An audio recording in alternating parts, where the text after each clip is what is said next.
Hi, nice to see you again. Today we're doing this.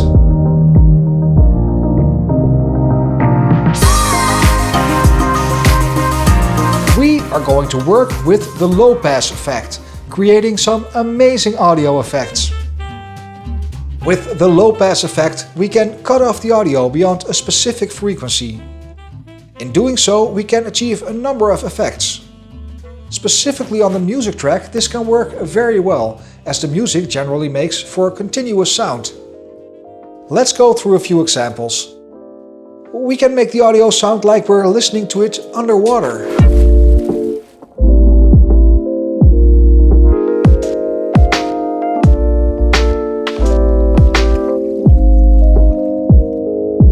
We can make the audio sound like we're at a distance from the source.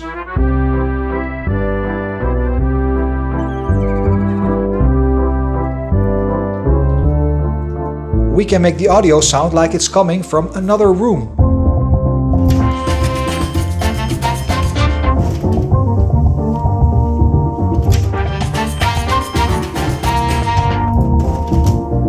But we can also use this effect to create a smooth transition in the music when we want to change from one song to the next.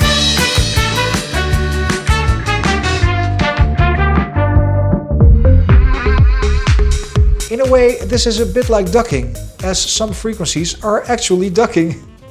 Please note that this is definitely not the only proper way to transition from one song to the next. Anyway, as you can see, you can achieve some excellent effects in the audio, taking your videos to the next level. How do we do this? Well, it's actually pretty simple. You apply the low pass effect to the audio track you want to adjust. If you go to low pass in effect controls, you can make changes under cutoff. If you put it all the way up to 23,770 Hz, nothing will be cut off. If you lower the cutoff, more and more of the audio will be cut off, going from high to low frequencies. So the further you lower the cutoff, the less high and mid-range parts in the audio there will be, leaving the lower frequencies, making for that muffled underwater in the distant sound.